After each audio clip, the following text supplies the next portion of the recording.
घुमरसा जीवकांड ग्रंथराज में अब भव्य मार्गणा में पंच परावर्तन का जो वर्णन चल रहा है, उसमें उद्गल परावर्तन या द्रव्य परावर्तन जिसे कहते हैं, उसकी चर्चा हमने पूर्ण की है। अब क्षेत्र परावर्तन की तरफ चलते हैं।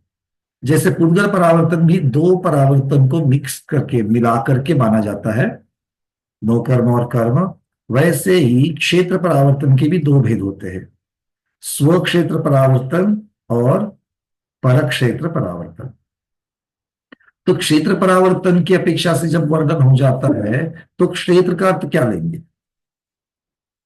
द्रव्य में, पुद्गल में हमने जीव द्रव्य जिन जिन पुद्गलों के साथ बंध को प्राप्त होता है, उन उन पुद्गलों की अपेक्षा से वर्णन देखा, जिसमें हमने नो कर्म जिससे शरीर बनता है, और कर्म जिनसे हमें कर्म का बंध होता है, इस प्रकार से देखा। अब क्षेत्र में जीव जो है, वो जीव इन पर्यायों में संसारी अवस्था में शरीर के साथ होता है, और शरीर के साथ जब वो होता है तब आकाश के कुछ प्रदेशों को व्याप्त करता है। आएगा मतलब इस शरीर के द्वारा अलग अलग पर्यायों में जीव जितनी अवगाहना, आकाश क्षेत्र की जितनी अवगाहना को व्याप्त करता है, उसे उस जीव की उस शरीर की अपेक्षा अवगाहना कहते हैं। व्याख्या समझ में आ रही है? ज्यादा कठिन कुछ नहीं उसमें। आकाश के जितने क्षेत्र को व्याप्त करता है, उतनी उसकी अवगाहना कही जाती है, जिसमें और अवगाहना हमेशा थ्री डायमेंशनल होती है, अर्थात लंबाई भी है, मोटाई भी है और ऊंचाई भी। ठीक है, इस प्रकार से लंबाई या फिर ऊंचाई को लंबाई कहो और चौड़ाई मोटाई कह लो, इस प्रकार से भी आप कह सकते हो। अब प्रश्न ये है कि स्व क्षेत्र में क्या करेंगे और पर क्षेत्र में क्या करेंगे। स्व क्षेत्र किसकी अपेक्षा से वर्णन चल रहा है? जीव की अपेक्षा से। तो जीव जिस शरीर को धारण करता है, या जीव शरीर के द्वारा जो क्षेत्र अवगाहित करता है, जितना क्षेत्र घेरता है, वो उसका स्व क्षेत्र हो जाता है। स्व क्षेत्र का अर्थ क्या है? स्वयं के शरीर के द्वारा अवगाहना को प्राप्त होना। और पर क्षेत्र मतलब आकाश द्रव्य जीव द्रव्य के लिए स्वद्रव्य है कि पर द्रव्य है? पर द्रव्य है। तो उस पर द्रव्य की कौन कौन सी पर्यायों में जीव जन्म लेकर के वहां पर आकाश द्रव्य को व्यापता है, उसे परक्षेत्र कहेंगे। मतलब एक स्व के शरीर की अपेक्षा द्रव्य जिस जीव द्रव्य जिस शरीर को व्यापता है, उसकी अपेक्षा से वर्णन, और दूसरा वो आकाश में जहां जन्म लेता है उसकी अपेक्षा से वर्णन। हम लोगों ने जन्म कहाँ दिया? माता की कोख से। और माता की कोख माता के शरीर में है, और माता कहाँ है? माता कहाँ है? आकाश में। आकाश में है कि भूमि पर है? भूमि का आधार लेकर के आकाश में ही रहती है, क्योंकि वो जहां बैठती है, जहां खड़ी होती है, जहां गमनागमन करती है, सारी क्रियाएं आकाश द्रव्य के अंदर ही होती है। तो जो पर द्रव्य की अपेक्षा, पर क्षेत्र की अपेक्षा से जो परावर्तन घटित किया जाएगा, वो पर क्षेत्र परावर्तन अर्थात आकाश द्रव्य की अपेक्षा से वर्णन होगा। और स्व क्षेत्र में वो जीव जिस जिस प्रकार की अलग अलग पर्यायों को धारण करता है, जिन जिन शरीरों को धारण करता है, उन शरीरों की अपेक्षा से वर्णन होगा। बेसिक दो चीजें समझ में आ गई? स्व क्षेत्र, पर क्षेत्र। चलिए, कौन बताएगा? निर्मल छाबड़ा जी, पर क्षेत्र का अर्थ क्या कर लिया? आकाश के जितने अलग अलग आकाश के समस्त जो प्रदेशों में क्रम पूर्वक जो लेगा। हमने ये वाली तो व्याख्या तक बोली नहीं है। अभी जो चर्चा हुई परक क्षेत्र और स्व क्षेत्र की, तो परक क्षेत्र मैं को क्षेत्र में तो याद कैसे रखूंगा मैं परक क्षेत्र को? अगर अपने आप व्याख्या को याद रखोगे तो पक्का भूल जाओगे।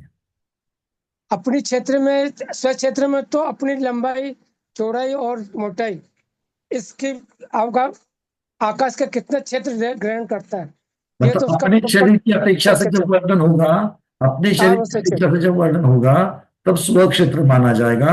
और वो अपना स्व क्षेत्र। शरीर पर द्रव्य जो आकाश द्रव्य है उसमें कहाँ कहाँ अवधाना लेता है जन्म ले लेकर के, उसकी अपेक्षा से जब वर्णन होगा तो पर वो पर क्षेत्र। क्षेत्र तो माना। सबको क्लियर है? चलिए, तो अब चलते हैं स्व क्षेत्र की तरफ। चलिए,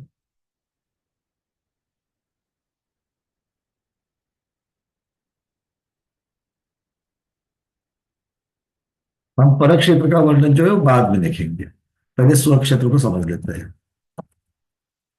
अच्छा, जब भी हम स्व क्षेत्र की चर्चा करते हैं तो अभी क्या बात हो गई थी? अपने शरीर की अवगाहना। ठीक है, तो आचार्य भगवान स्व क्षेत्र की व्याख्या जब कर रहे हैं तो उसमें क्या क्या चीजें कह रहे हैं देखते हैं। जरा एक बार पढ़ लेते हैं चार्ट को।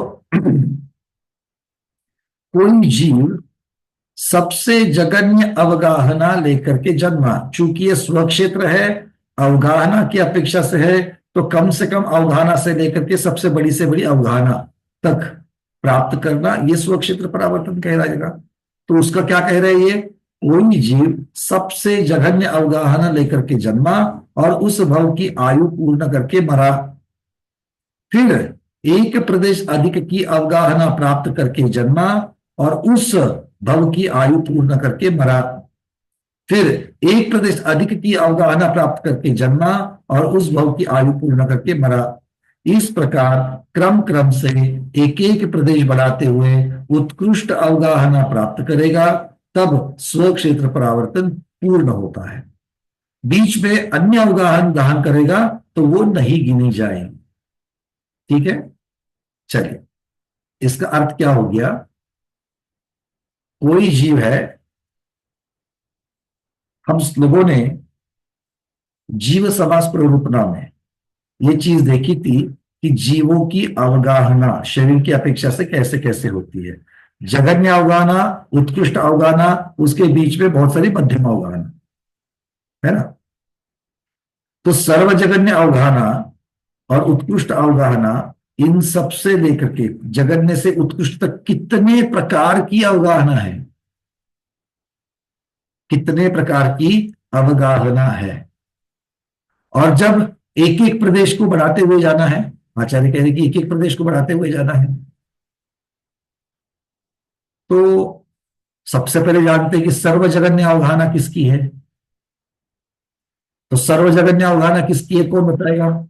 जीव समास प्रवृत्ति जिनने जिनने पढ़ी है वो बताए। चलिए, सुरेश पहाड़ी जी, सर्वजगन्य अवगाहना किसकी है? हाँ, जन्म जिससे सर आपकी आवाज कट रही, कृपया वीडियो बंद करके पूछे। हाँ, रुजु गति से जन्मा तीसरे समय का लब्ध तक सूक्ष्म जो सूक्ष्म। अच्छा, थोड़ा सा एक शब्द रह गया, सूक्ष्म निगोदिया जी, बाकी सब बढ़िया होता है। रुजुगति से जन्मा, जन्म के तीसरे समय में स्थित, ऐसे लब्ध पर्याप्त सूक्ष्म निगोदिया जीव की अवगाहना सर्वजगन्य अवगाहना होती है। सब लोग जानते हैं। प्रश्न वापस यही अब मेरे दिमाग में आता है, रुजुगति से ही जन्मने वाला क्यों? लांगलिका से जन्मने वाला, गोमूत्रिका से जन्मने वाला, ऐसा क्यों नहीं लिया? तो उससे सर्वजगन्य अवगाहना का स्वामी जो है वो रुजुगति से ही क्यों जन्मा है? चलिए, कौन बताएगा?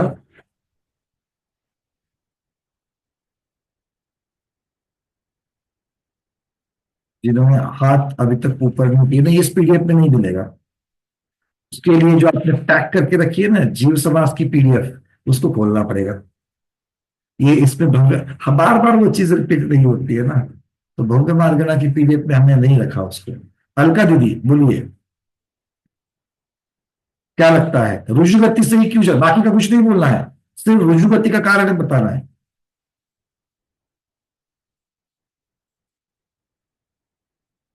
बोलिए। मुझे अनम्यूट करना पहले। मेरे को बोला क्या भैया जी? नहीं नहीं, हल्का परिचय कर दीजिए। हल्का वाला। एक मिनट, इनका वीडियो कहाँ चला गया।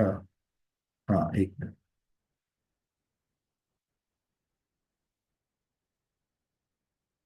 देखिए दीदी, अब अनम्यूट करके देखो। हल्का दीदी आवाज पहुंच रही है। हाँ हाँ वंदना भैया जी। हाँ बोलिए। रिजु गति से इसलिए बोला कि वो उसमें समय कम लगता है और गोमूत्रिका और लांगलिका वगैरह में समय ज्यादा लगता है, इसलिए वो सबसे कम समय वाला जीव, इसलिए रिजु गति से। आपने समय कम लगता है, समय ज्यादा लगता है, ये बात तो ठीक है, पर समय ज्यादा लगने से क्या होता है और समय कम लगने से क्या होता है। हमारा प्रश्न तो ये है कि सर्वजगन्य अवगाहना, फिर आपको उसका संबंध लगाना पड़ेगा ना कि भाई सबसे रुजुगति से जन्मने के पश्चात एक समय में जन्मता है, तो एक समय से जन्मा तो सर्वजगन्य अवगाहना क्यों होगी, और अगर विग्रह गति से जन्मा तो सर्वजगन्य अवगाहना क्यों नहीं होगी। इसका संबंध जोड़ना पड़ेगा आपको। बताइए। हाँ ये नहीं पता। कोई बात नहीं, कोई बात नहीं, चर्चा कर लेते हैं। सहमति इंदिरा दीदी? बताया तो आपने सही, ठीक, पर उसका कारण भी पता होना चाहिए। सहमति इंदिरा दीदी? म्यूट नहीं हो। उस जहाँ उसका जन्म स्थान है वहां से उपपाद स्थान तक का उसका अंतर कम होगा। दीदी शरीर तो धारण कब करेगा, उपपाद स्थान पर पहुंचने के बाद ही तो करेगा ना, उसके पहले तो कोई संबंध ही नहीं है। नौकर्म वर्गना कब लेना चालू करेगा, शरीर बनेगा तब शरीर की अवगाहना होगी ना, बिना शरीर की अवगाहना कैसे होगी। और सिर्फ आत्मा के अंदर जो तेजस और कार्बन शरीर बनता है उससे तो कोई जीव की अवगाहना नहीं कहलाती है। हाँ सुनीता ऊपर कर दीजिए। समय ही कम लगेगा ऐसा। वंदना भैया जी। समय कम जो लगेगा, बस समय कम लगने से क्या होता है ये बताना है आपको। हाँ सर, क्योंकि हम यहाँ जगन्य अवगाहना का प्रकरण ले रहे हैं और वहां एक समय में ही वो आहारक बनेगा, तो उसकी पर्याप्ति की जरूरत ही नहीं, पहले से आहारक ही है वो। अनाहारक बनेगा तो आहारक बनने की बात आएगी। नहीं नहीं, वो आहारक ही है, हम्म। तो हम वहां से ही उसकी जगन्य अवगाहना पकड़ी जाएगी नहीं उसी समय में। थोड़ा सा अगर ऐसा होता तो फिर प्रथम समय की कहते, यहाँ पर आगे तीसरा समय लगाने वाले हैं, तो पहले तो एक समय में रुजुगति से जन्मना, रुजुगति से जन्मने का कारण आपको देना है, क्योंकि आप जो कहोगी वो तो फिर तीसरे से जन्मा। हम्म। अच्छा चलो, रुजुगति से जन्मने का कारण अगर आप लोगों को थोड़ा कठिन लग रहा है,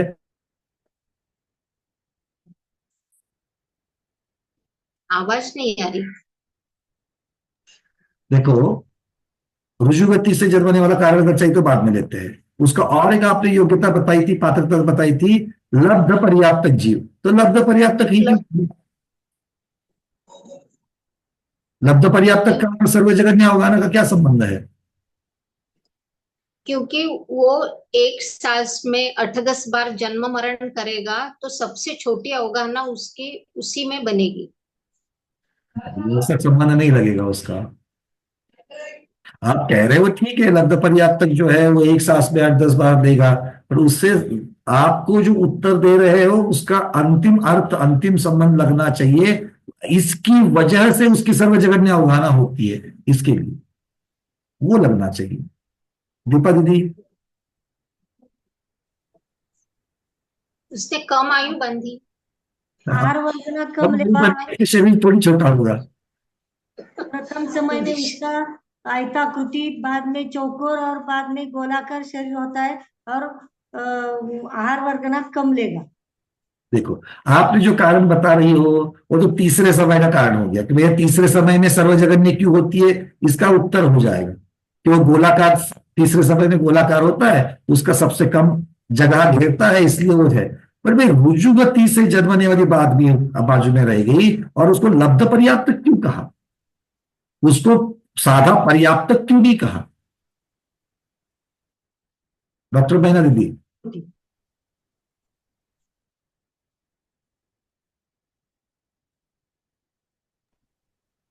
हम्म,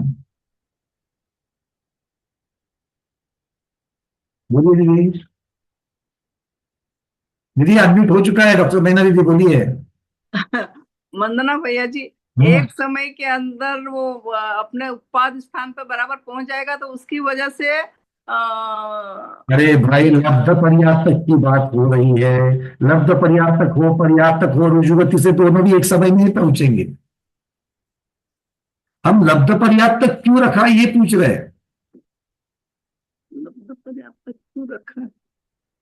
क्योंकि उसकी एक मिनट अनम्यूट कर लीजिए, म्यूट होगा अब तक। लब्ध पर्याप्तक तो इसलिए कि उसकी पर्याप्तियां पूर्ण नहीं होगी, इसलिए वो लब्ध पर्याप्तक है। और एक समय के अंदर वो तो लब्ध पर्याप्तक किसे कहते हैं उसकी व्याख्या हो गई, तो क्या लब्ध पर्याप्तक होने से सर्वजगन्य हो जाएगी? तो जो अवगाहना का काल होगा वो जितने जल्दी लब्ध बोलेगा पर्याप्तक है, लब्ध पर्याप्तक है, इसीलिए सर्वजगन्य है, इसको सिद्ध करना है। सिद्ध करना। अंजलि दीदी। वंदना भैया, वो सूक्ष्म निगोदिया जीव है तो सबसे कम अवगाहना उसकी रहेगी, उस हिसाब से शायद लब्ध आप पर्याप्त। सूक्ष्म निगोदिया की तरफ जा रहे हो, हम अपनी पात्रता में लब्ध पर्याप्तक की चर्चा चल रही है। क्योंकि लब्ध पर्याप्त। हेलो वंदना भैया जी। हाँ दीदी बोलिए। अपर्याप्तक जीव की जघन्य अवगाहना की अपेक्षा पर्याप्त जीव की जघन्य अवगाहना ज्यादा होती है, इसीलिए अपर्याप्तक में सर्वजघन्य पर। बहुत सुंदर, बिल्कुल पिन पॉइंट। और दूसरा बताओ वो वाला पहला इसको क्लियर करने दो, क्योंकि लोग लब्ध पर्याप्तक की जगह पर जब उसका कारण ढूंढ रहे तो अलग अलग जगह पर भटक रहे हैं। लब्ध पर्याप्तक क्यों लिया, सादा पर्याप्तक क्यों नहीं लिया, या निवृत्त पर्याप्तक क्यों नहीं लिया? क्योंकि जो लब्ध पर्याप्तक जीव है उसकी अवगाहना पर्याप्तक जीव की अवगाहना से हमेशा नियम से छोटी होती है, नियम से। और हम सर्वजगन्य की बात कर रहे हैं तो सर्वजगन्य 64 अवगाहना का यंत्र याद आ रहा है क्या? उस 64 अवगाहना के यंत्र में पहले 5 जो लिए, वो 5 कौन थे? पहले पर्याप्तक थे कि लब्ध पर्याप्तक थे? तो लब्ध पर्याप्तक को पहले 5 में रखा, क्यों? क्योंकि उनकी सर्वजगन्य अवगाहना की अपेक्षा से जब क्रम लगेगा तो लब्ध पर्याप्तक सबसे छोटा पाया जाता है, ना कि पर्याप्तक। और रुजु गति वाला बताओ। रुको दीदी, आपके पास आऊंगा मैं। इसीलिए लब्ध पर्याप्तक सबको समझ में आ गया क्या? लब्ध पर्याप्तक क्यों रखा है? सिंपल कारण, लब्ध पर्याप्तक जीव की अवगाहना पर्याप्तक जीव की अवगाहना से नियम से छोटी होती है। अब दूसरा कारण पूछ रहे हैं, सूक्ष्म निगोदिया जीव ही क्यों, बादर निगोदिया क्यों नहीं? सूक्ष्म निगोदिया जीव ही क्यों, बादर निगोदिया क्यों नहीं? लीला जैन दीदी। क्योंकि बादर की फिर अवगाहना बढ़ जाएगी। बादर की हमेशा अवगाहना बड़ी होती है। हाँ, सूक्ष्म से तो बड़ी होती है। सूक्ष्म से बड़ी होती है, पक्का? हाँ, ऐसा तो नहीं दिखता। आप एक महत्वपूर्ण, आप बता रहे सही, किंतु एक महत्वपूर्ण शब्द उसमें नहीं जोड़ रहे हो, इसलिए उत्तर वेग हो रहा है। क्योंकि आप ऐसे नहीं बोल सकते हो कि सूक्ष्म जीव से बादर की हमेशा अवगाहना बड़ी होती है। आपको ऐसे भी जीव दिखाऊं मैं कि बादर जीव छोटा है, सूक्ष्म जीव बड़ा है, ऐसे भी होते। कौन जैसे पर्याप्त कौन सभी है, पर यहां पर वो सभी कहा क्यों? क्योंकि यहां पर शब्द सूक्ष्म निगोदिया लगा दिया। सूक्ष्म क्या सिर्फ अकेले अकेले निगोदिया होता है क्या? सूक्ष्म सूक्ष्म तो पृथ्वी का एक भी होता है, सूक्ष्म तो जल का एक, अग्नि का एक भी होता है, वायु का एक भी होता है। क्योंकि सूक्ष्म जीव स्थावर ही जीव होते, स्थावर जीव सूक्ष्म भी होते हैं, बादल भी होते हैं, त्रस्त तो बादल ही होते हैं। तो स्थावरों में सूक्ष्म भी है और बादर भी है। तो जब सूक्ष्म और स्थावर की जब चर्चा चलेगी तो जघन्य अवगाहना की बात जब भी चलेगी, जघन्य अवगाहना शब्द बहुत महत्वपूर्ण है। जघन्य अवगाहना की अपेक्षा हमेशा सूक्ष्म निगोदिया जीव की अवगाहना कम होती है बाकी बादलों की अपेक्षा से। तो सर्वजघन्य अवगाहना की अपेक्षा यह शब्द महत्वपूर्ण है। और दूसरा, निगोदिया भी उसके साथ लगाना जरूरी है। देखो, मेरे पास 2 स्वाध्यायी है, एक है 5 फुट 3 इंच और दूसरा है 5 फुट 8 इंच। तो 5 फुट 3 इंच वाला ऊंचाई में कम है, इसलिए उसका ज्ञान कम होगा क्या? मतलब जब ज्ञान की चर्चा चलेगी तो ऊंचाई का कम ज्यादापन वहां पर लेने की जरूरत नहीं है। पर जब ऊंचाई की चर्चा चलेगी तो 5 फीट 3 इंच छोटा है और 5 फीट 8 इंच बड़ा है। मतलब चीज वही है, किंतु किसकी अपेक्षा से वर्णन हो रहा है उसकी अपेक्षा उसके साथ में सिद्ध होनी चाहिए। बात समझ में आ रही है क्या? और ऐसे याद रखो उसको। मैंने पिछली बार भी ये बोला ही होगा जब हमने जीव समास की बात चली तब। तो सूक्ष्म जीव, सूक्ष्म निगोदिया जीव जो है वो जघन्य अवगाहना की अपेक्षा से सभी बादल जीवों की से भी कम अवगाहना सूक्ष्म जीवों में सूक्ष्म निगोदिया जीव की ही होती है। ठीक है, तो सूक्ष्म और निगोदिया ये 2 चीजें सिद्ध कैसे होती है? चूंकि हम जघन्य अवगाहना की चर्चा कर रहे हैं। उत्कृष्ट अवगाहना की चर्चा करो तो उत्तर अलग आएगा। ठीक है, बातें समझ में आ रही है ना? जघन्य अवगाहना उत्कृष्ट अवगाहना मतलब क्या है? ज्यादा से ज्यादा आकार, कम से कम आकार। चलो, अब प्रश्न आता है, तृतीय समयवर्ती जीव ही क्यों? तीसरे समय वाला जीव ही क्यों? तो दीपा दीदी ने जो उत्तर दिया था, क्या दिया था? कि जीव जो अपर्याप्त अवस्था है, उस अपर्याप्त अवस्था के प्रथम समय में आयताकृति होता है, दूसरे समय में चौकोर होता है और तीसरे समय में गोलाकार होता है। और इन तीनों आकारों में गोलाकार आकार की जो अवगाहना है वो सबसे कम होती है। इसीलिए तृतीय समयवर्ती जीव की चर्चा यहां पर की है। ठीक है, आयत का घनफल निकालो, चौकोर का घनफल निकालो और गोलाई का घनफल निकालो। इसमें गोलाई वाला सबसे कम आएगा। तो गोलाई कब होती है? तीसरे समय में, जन्म से तीसरे समय में। ठीक है, अब इतनी चर्चा करने के पश्चात आप सिद्ध कर पाओगे कि रुजुगति से जन्मा जीव ही क्यों सर्वजघन्य अवगाहना में होता है। एक हाथ ऊपर है। और कोई? सुरेखा शाह दीदी को छोड़ करके दीपा दीदी, डॉक्टर मैना दीदी ऐसे कर रही है, मतलब हाँ या ना? ट्यूबलाइट जली है कि ट्यूबलाइट बंद है? क्या समझेंगे? अच्छा, हाथ ऊपर है। और कोई? हाँ, डॉक्टर शैला दीदी ऐसे बोल रही है, तो हम क्या समझे, हाँ या ना? हल्का बन जाता ऋजुगुप्त से वंदना भैया जी, है। ऋजुगुप्त से जन्मा तीसरे समय का जो जीव रहेगा ना उसकी अवगाहना सबसे कम रहेंगी, इसलिए सबसे कम अवगाहना जीव लिया आपने। अरे भाई, आपने तो निर्णय दे दिया दीदी, जजमेंट दे दिया, कारण बताना है। हम भी मानते हैं सबसे कम अवगाहना रहेगी उसकी। तो रुजुगति से जन्मने पर सबसे कम क्यों होती है, ये चाहिए। एक समय जन्मे तो सबसे कम होती है, विग्रह गति मोड़े वाली गति से जन्मे तो कम नहीं होती है। ज्यादा समय लगता है, विग्रह गति को ज्यादा समय लगता है। समय लगने से क्या फर्क पड़ता है, ये सिद्ध करो। विग्रह गति में मोड़े होते हैं और रुजु गति में मोड़े नहीं होते हैं ना। बिल्कुल ठीक, तो मोड़े है इसीलिए ज्यादा समय लगेगा। तो ज्यादा समय लगने से कम अवगाहना क्यों होगी? रुजु गति से जन्मा तो एक समय लगेगा, तो समय भी कम है और अवगाहना छोटी होगी ना उसकी तीसरे समय में। तो पहले समय में तो चौकोर, दूसरे समय में आया था कर तीसरे आवाज नहीं आ रही। चौकोर तो ज्यादा होता है या ना? तो पहले समय में पहुंचेंगे तो चौकोर होता है, और ज्यादा होगी तो कम वाली बात कैसे बैठेगी वहां पर? नहीं, तीसरे सिद्ध करना है आपको। सुरेखा शाह दीदी बोलिए।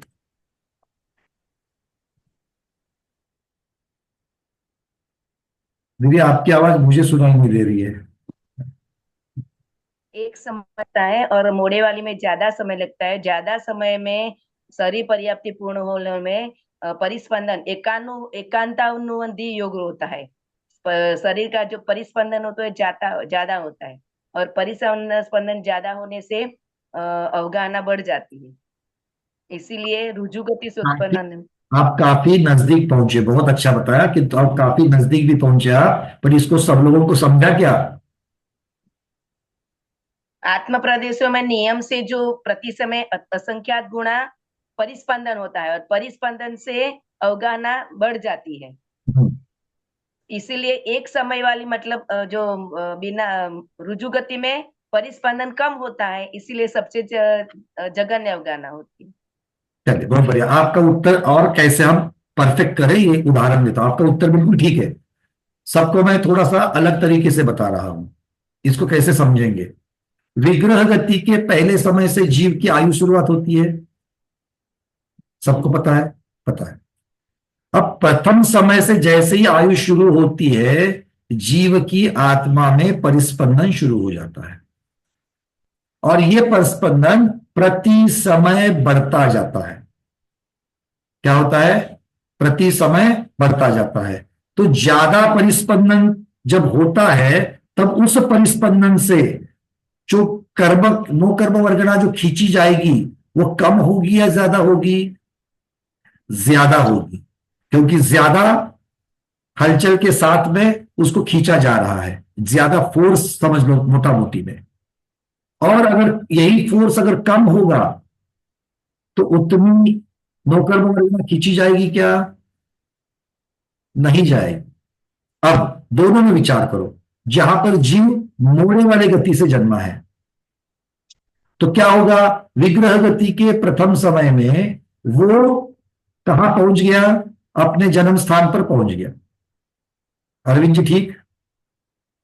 अब जन्म स्थान पर पहुंचने के पश्चात अब यहां से वो आहार वर्गना ग्रहण करना शुरू करेगा। तो आहार वर्गना शुरू करने के पश्चात पहला समय, दूसरा समय, तीसरा समय। पहले समय में तो आयताकृति होगा, दूसरे समय में चौकोर होगा, तीसरे समय में गोलाकार होगा। मतलब तीसरे समय में उसका आकार कम होगा, है या ना? मतलब जन्म स्थान पर पहुंचने के पश्चात हमें तीसरे समय तक उसका इंतजार करना पड़ेगा। क्लियर है ये? तो रुजुगति से जब जीव निकलेगा तो सीधे पहले समय में तो पहुंच गया, उसके पश्चात 1, 2 और 3 समय में वो गोलाकार हो जाएगा। तो 3 समय में जो उसका जो परिस्पंदन है, उस परिस्पंदन को एकांतानुवृद्धि योग कहते हैं। नाम बड़ा है, याद कर लेना, किंतु समझना यह है कि उसका परिस्पंदन। तो हम परिस्पंदन कब देख रहे हैं? तीसरे समय में देख रहे हैं, 3 समय के पश्चात देख रहे हैं, आया ना? रुजुगति से जन्मे हुए जीव को बिल्कुल। मतलब वो 3 समय तक उसकी हलचल परिस्पंदन कितना बड़ा होगा, उस प्रकार से वो आहार वर्गना लेकर के अपना शरीर बना रहा है। अब मोड़े वाली गति से देखो। मोड़े वाली गति में 2 मोड़ा है, 1 मोड़ा है, 3 मोड़ा है। मतलब 2 समय लग सकते हैं, 3 समय लग सकते हैं, हाँ या ना? किसके लिए? अपने उपपाद क्षेत्र में पहुंचने के लिए। तो 3 समय या 2 समय ऑलरेडी उसके निकल गए। फिर वो पहुंचा अपने जन्म स्थान पर, और वहां से पहले समय में आयताकार, दूसरे समय में चौकोर और तीसरे समय में गोलाकार। मतलब विग्रह गति के पहले समय से गोलाकार बनने के लिए कितना समय लगा? मोटा मोटी में 5 समय या 6 समय लगे, है ना, जितना बोरा लेकर के जाता है उसके ऊपर है। तो 5 या 6 समय लगे तो 5 समय ले लो, और पहले वाला 3 समय में वहां तक गोलाकार हो गया। अब एक 3 समय तक का योग है, दूसरा 5 समय तक का योग है। तो प्रति समय अगर योग बढ़ रहा है तो परिस्पंदन 3 समय के बाद बड़ा होगा या 5 समय के बाद बड़ा होगा? 5 समय के बाद बड़ा होगा। और 5 समय के बाद जो बड़ा होगा उसमें से बनने वाली नौकर्मवर्गना जो खींची जाएगी, उससे बनने वाला शरीर ये बड़ा होगा, या तुलनात्मक तीसरे समय में जो परिस्पंदन है उससे खींची गई नौकर्मवर्गना से बनने वाला शरीर बड़ा होगा? जो परिस्पंदन कम है वो कम नौकर्मवर्गना खींचेगा, उसका आकार कम होगा। पक्का? तो 3 समय वाला कम बनाएगा या 5 समय वाला कम बनाएगा? 3 समय वाला कम बनाएगा। 3 समय वाला 3 समय में क्यों बना पा रहा है? क्योंकि उसने विग्रह गति में समय नहीं गंवाया, वो सीधे एक समय में वहां पहुंच गया, और इसीलिए एक समय की गति से जन्मने वाले जीव की सर्वजगन्य अवगाहना होती है, ऐसा कहा गया। बात समझ में आ गई क्या? आप सब लोग वहीं पर थे, मानस्तंभ के चक्कर काट रहे थे, बट मानस्तंभ की भगवान के दर्शन नहीं हो रहे थे। हमें भगवान के दर्शन चाहिए थे, उत्तर चाहिए, उसका संबंध चाहिए। समझ में आ रही बात? मानस्तंभ की चक्कर काटने का भी पुण्य मिलता है, किंतु उससे कौन सा पुण्य बड़ा होगा? जब दर्शन करोगे उसका पुण्य बड़ा होगा कि नहीं होगा? अरे हाँ तो बोलो। हाँ, तो इसीलिए जो आप सिद्ध करोगे उसको, तब जाकर के उत्तर सही हो। क्लियर है सबको? क्योंकि ये महत्वपूर्ण है, ये समझना महत्वपूर्ण है स्वक्षेत्र परावर्तन में। जिनको नहीं समझा है हाथ ऊपर करें।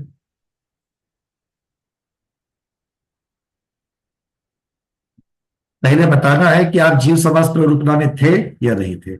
अर्चना दीदी, भैया जी वो तीसरे समय में आपने बताया कि वो जब सबसे छोटा हो थे या नहीं नहीं थे? थी, नहीं थे थे। आपने वीडियो सुना कि नहीं सुना? भैया, बहुत सारा हो जाता है, नहीं टाइम मिलता है उसका। बहुत जहां से पढ़ा है वो तो सब सुने हैं। बहुत सारा हो जाता है, इसका मतलब जिम्मेदारी ये बनती है कम से कम स्किप करो, और स्किप करो तो पढ़ाई करो। मैं अपने वीडियो के लिए नहीं कह रहा हूं। आपके ज्ञान के बीच में जो गैप आ जाती है उससे बड़ा सिद्धांत सिद्ध नहीं हो पाता है। नहीं नहीं, वही कारण जो नहीं समझ में आता, वही रीजन है, यही रीजन है कि बीच में स्किप जो होता है। आपको क्या क्या क्या क्या समस्या है बताओ?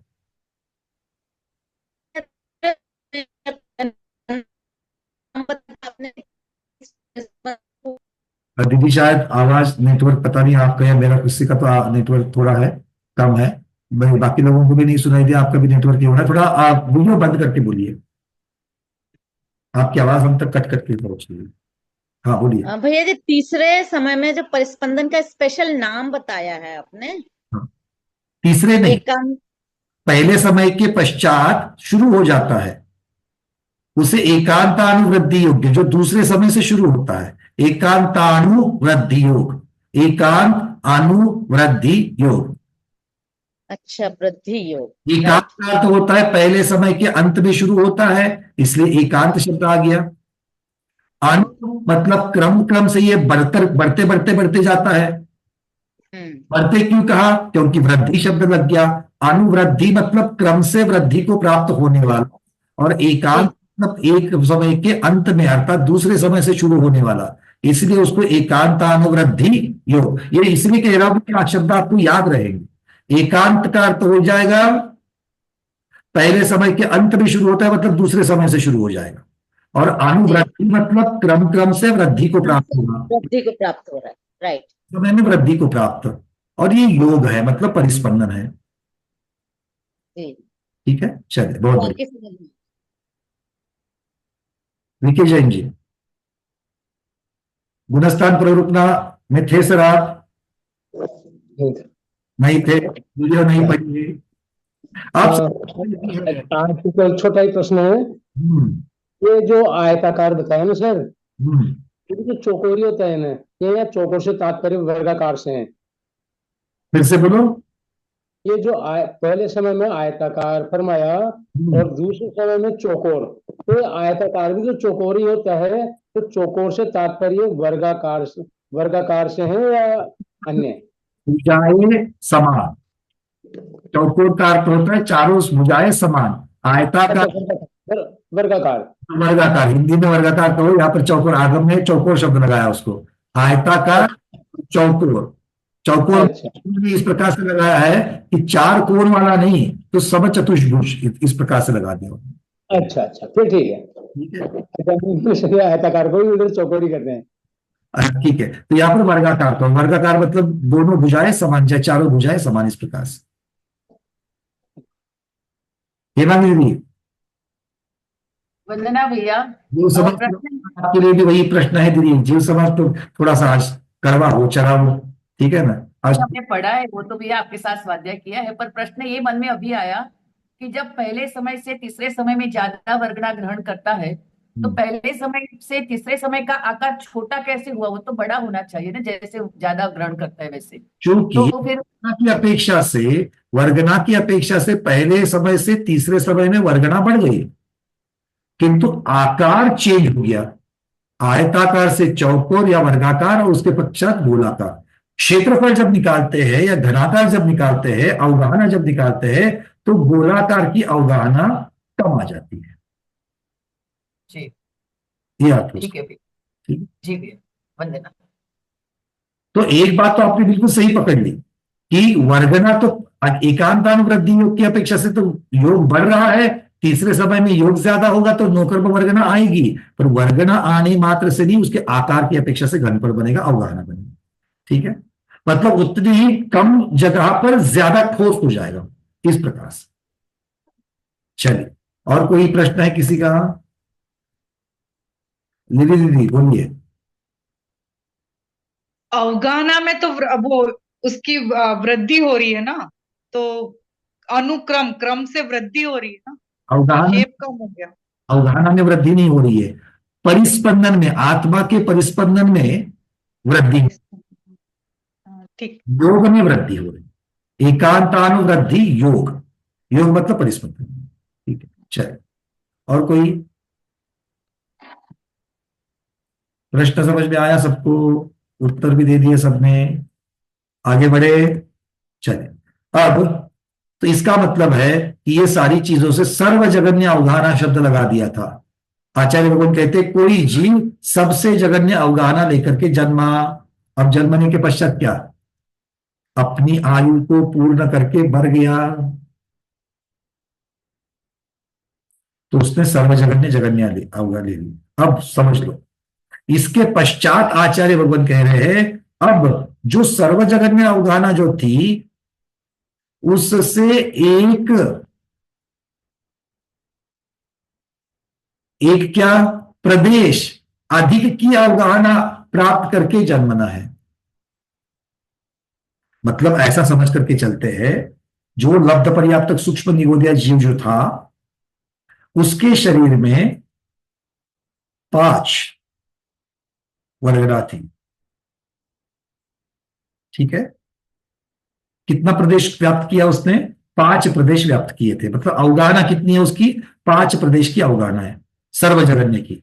अब अपनी आयु पूर्ण करके मर गया, अब उसको कौन सी अवगाहना लेकर के जन्मना है? 6 प्रदेश की अवगाहना लेकर के जन्मना है। कौन सी गति में? कोई भी गति हो। कौन सा वेद? पुरुष स्त्री नपुंसक, कोई भी हो, इसका कोई संबंध नहीं है। कितनी आयु लेकर के, कम ज्यादा कोई भी आयु, पर्याप्तक अपर्याप्तक कुछ भी हो, किंतु फर्क कब आएगा? एक प्रदेश अतिक होना चाहिए। पहले 5 प्रदेश लेकर के जन्मा, अब 6 प्रदेश लेकर के जन्मना है। ठीक है, पर ऐसा इमीडिएट होगा क्या?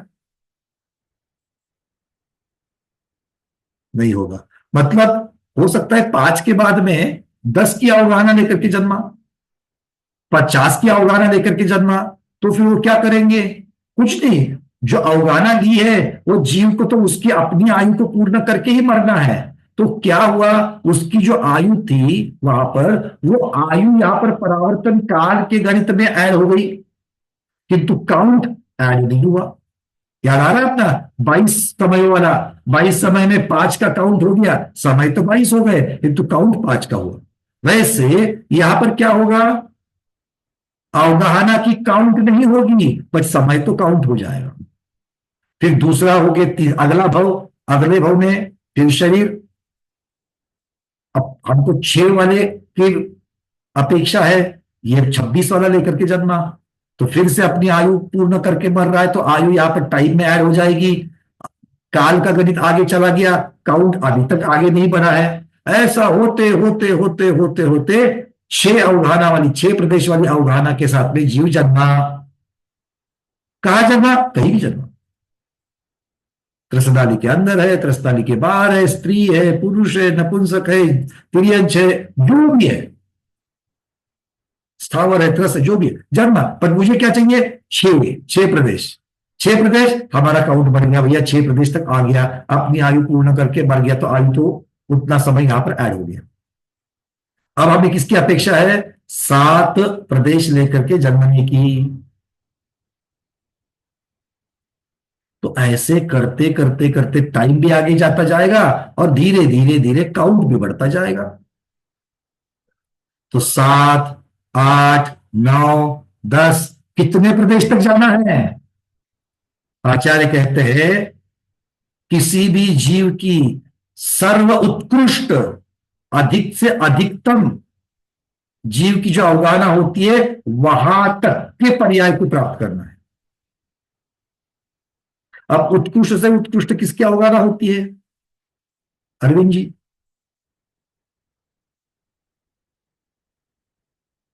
उत्कृष्ट से उत्कृष्ट किसकी अवगाहना हो गया, अरविंद बोलिए। महामत्स्य की। महामत्स्य की कितनी होती है, 12,50,000 योजन। हाँ, 12,50,000 योजन। 12,50,000 योजन, कुछ तो 1000 into 500 into 250। बहुत बढ़िया है, ये समझाओ, मुझे भूल जाता हूं मैं। भाई जीव समाज प्रवृत्ति हमने पढ़ी पर भूल गया, मैं क्या करूं। भाई बाकी लोगों को समझा कि नहीं समझा। 1000 योजन की लंबाई, 500 योजन की चौड़ाई और 250 योजन की मोटाई, इतना बड़ा। अब ये इसको एक दूसरे को गुना करो, उन्होंने कर लिया। 12 लाख होता है, 12 करोड़ होता है, एक बार करो तो जरा।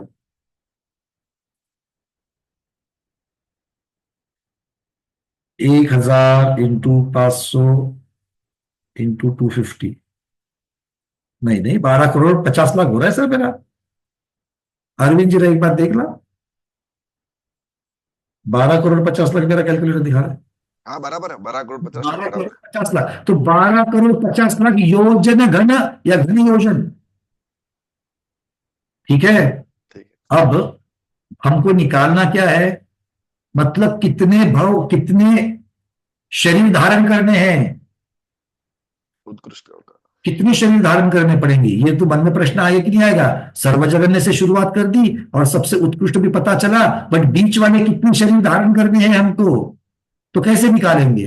तो आचार्य भगवान कह रहे हैं कि भाई सर्वजगन्य वाली की जो है उसकी अवगाहना कितनी होती है, कितनी होती है। वो जो सर्वजगन्य है, रुजुवती से जन्मा, तीसरे समय में स्थित, लब्ध पर्याप्तक, सूक्ष्म निगोदिया जीव की अवगाहना कितनी है, हाथ ऊपर करो, बीना विनायक दीदी। घनांगुल के असंख्यात्वे भाग प्रमाण। बहुत सुंदर, घनांगुल के असंख्यात्वे भाग प्रमाण। और ये घनांगुल कौन सा है,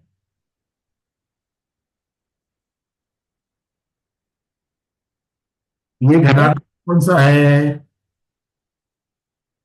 घनांगुल के अंदर सूच्यांगुल होता है कि नहीं होता है। घनांगुल तो 3 का गुणाकार है, लंबाई चौड़ाई मोटाई। प्रतरांगुल में लंबाई चौड़ाई 2 का होता है और सूच्यांगुल में लंबाई 1 ही डायमेंशन होती है। मतलब जो सूच्यांगुल होगा उसी का घन होगा, उसी से घनांगुल बनेगा। तो सूच्यांगुल में कौन सा वाला अंगुल है, ज्यादा नहीं खींचूंगा आज, सूच्यांगुल में कौन सा वाला है? उत्सेदांगुल है, प्रमाणांगुल है, क्या आत्मांगुल है? भैया जी प्रमाणांगुल। हाँ, तब आचार्य यहां पर कह रहे हैं उत्सेदांगुल है। उत्सेदांगुल मतलब कौन सा? कौन बताएगा? इतना तो बताओ, थोड़ी खुशी दे दो मेरे को। कनकमाला दीदी, उत्सेदांगुल मतलब कौन सा? अनम्यूट अनम्यूट अनम्यूट कर लो। पौन इंच। पौन 3/4 इंच वाला, बहुत बढ़िया। तो 3/4 इंच वाले अंगुल से अगर हम लोग शुरू करते हैं, इसी प्रकार जो 1000 योजन, 500 योजन, 250 योजन जो था, वो योजन कौन सा था? 8 माइल 12 किलोमीटर वाला। क्योंकि उत्सव अंगुल से जब करते हैं तो वो भी उसी प्रकार से होगा। मतलब 3/4 इंच वाले अंगुल से जब हम गुणाकार करते करते योजन बनाते हैं तो साधा उत्सेद योजन बन जाता है।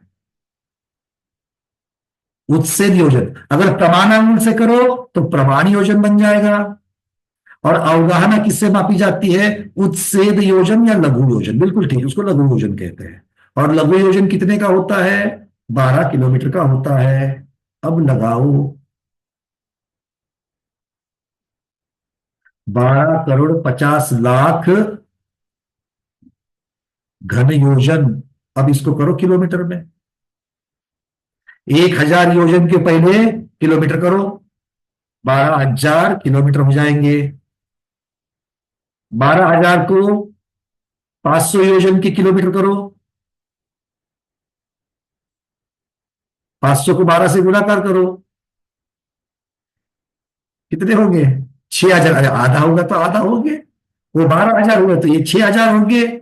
और 250 से करोगे तो 3,000 होंगे। तो 12,000 गुना 6,000 गुना 3,000, 216 के ऊपर 9 शून्य आ जाएंगे। 216 के ऊपर 9 शून्य, 12,000, 6,000, 3,000। तो 3 3 3 9 शून्य हो गए। और 12 को 6 से गुणाकार करो तो 72, 72 को 3 से गुणाकार करो तो 200, 72 को 3, हाँ 216 हो जाएंगे। तो 216 के ऊपर 9 शून्य आ जाएंगे। इतने किलोमीटर घन, घन किलोमीटर, 9 शून्य। अब जो में चला गया। आचार्य कहते हैं ये जब महामत्स्य जब महासमुद्र में पड़ा होता है, कौन से वाले? स्वयं रमण महासमुद्र में जब पड़ा होता है तो उसके ऊपर मिट्टी वगैरह जम करके उसके ऊपर वृक्ष भी उग जाते हैं। उन वृक्षों में पंचेंद्रिय जीवों से लेकर के विकलेंद्रिय जीव जो रहते हैं वो सब भ्रमण करते रहते हैं। कहां पर? उस महामत्स्य के शरीर के ऊपर आइलैंड, एक द्वीप बने जैसा बन जाता है, छोटा वाला। आप लोग अंडमान वगैरह की यात्रा की है कि नहीं किया है? तो वहां पर जैसे मालदीव वगैरह में जैसे द्वीप रहते हैं, तो एक एक द्वीप के नीचे शरीर किसका है? महामत्स्य का है। अब सोचो, तो इसकी भी अंगुल कर लो। अच्छा, सबसे पहला बात है किसी भी संख्या को कहां से कहां तक पहुंचना है? घनांगुल के असंख्यात से लेकर के इतने वाले घन योजन तक पहुंचना है। तो बीच में कितने शरीर के प्रकार हो जाएंगे? आचार्य कहते हैं पहले घनांगुल के असंख्यात जो है उसमें कितने प्रदेश आएंगे वो देखो। घनांगुल के असंख्यात विभाग में कितने प्रदेश आएंगे आकाश के? आचार्य कहते हैं असंख्यात प्रदेश आएंगे। क्यों? क्योंकि सूच्यंगुल में ही एक डायमेंशन में ही असंख्यात आ जाते हैं। तो सूच्यंगुल में एक लंबाई में असंख्यात आएंगे प्रदेश, तो चौड़ाई में भी और मोटाई में भी सब जगह असंख्यात असंख्यात असंख्यात, मतलब असंख्याता संख्यात। सर्वजगन्य अवगाहना लेने वाले जीव सूक्ष्म निगोदिया लब्ध पर्याप्तक वो कितनी जगह घेर रहा है? आकाश में कितनी जगह घेर रहा है वनिता दीदी? असंख्यात प्रदेश घेर रहा है। बट ये असंख्यात, लोकाकाश पूरा असंख्यात है प्रदेश वाला, पर उस असंख्यात के सामने बहुत छोटा असंख्यात है। ठीक है? तो आकाश के असंख्यात प्रदेश घेरता है। अगर ये असंख्यात घेर रहा है तो वो वाला कितना घेरेगा?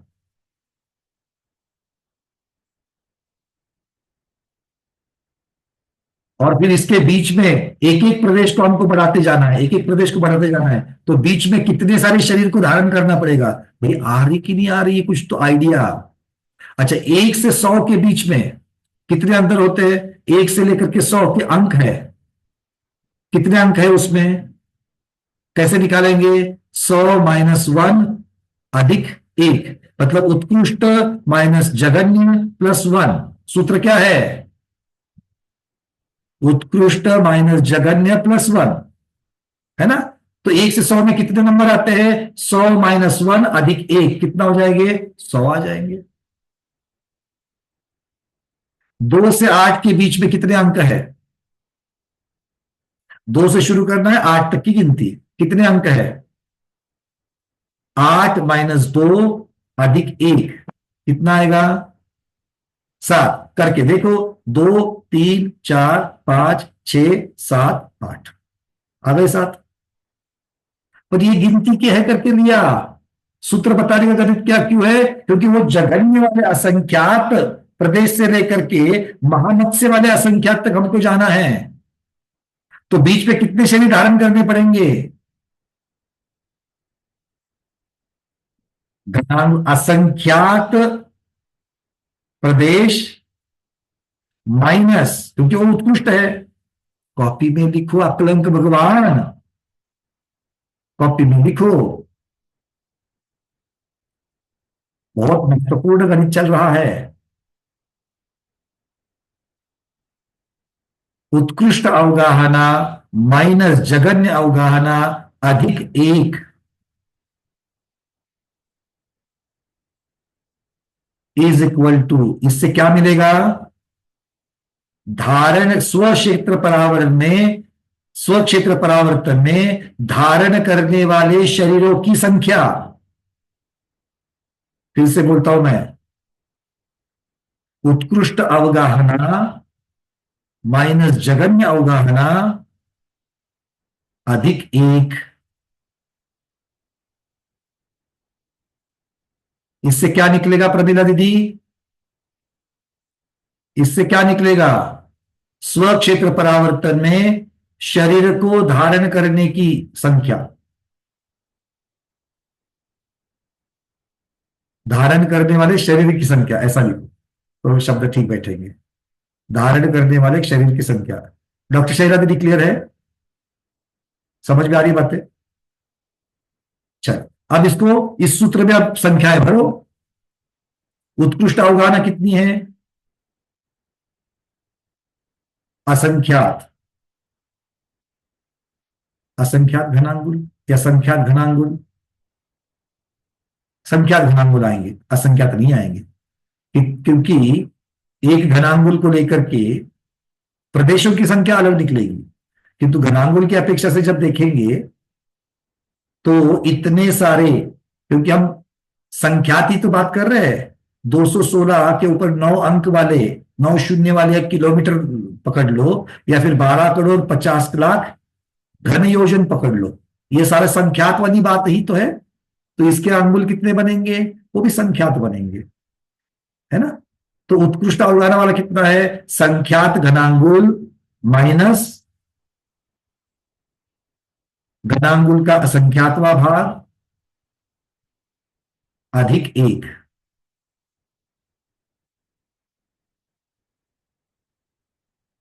अब इसको और सिंप्लीफाई करो अगले लाइन में।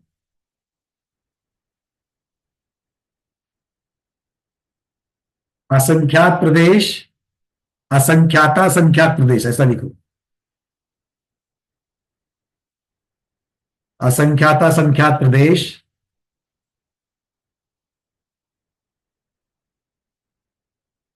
माइनस घनांगुल का असंख्यात भाग कितना होता है? वो भी असंख्यात होता है, तो माइनस असंख्यात।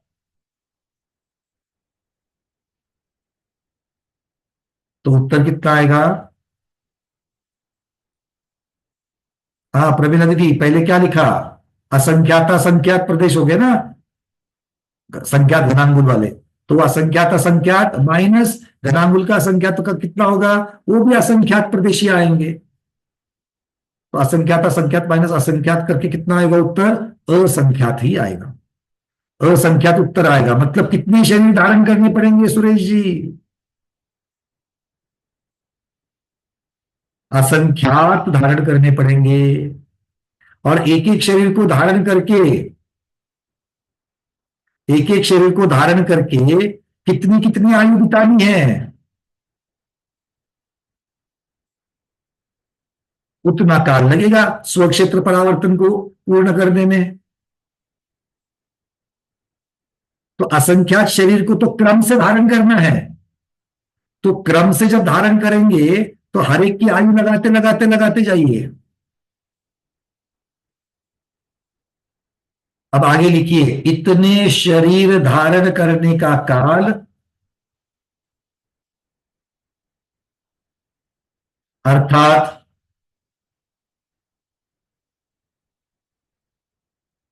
स्वक्षेत्र परावर्तन का काल,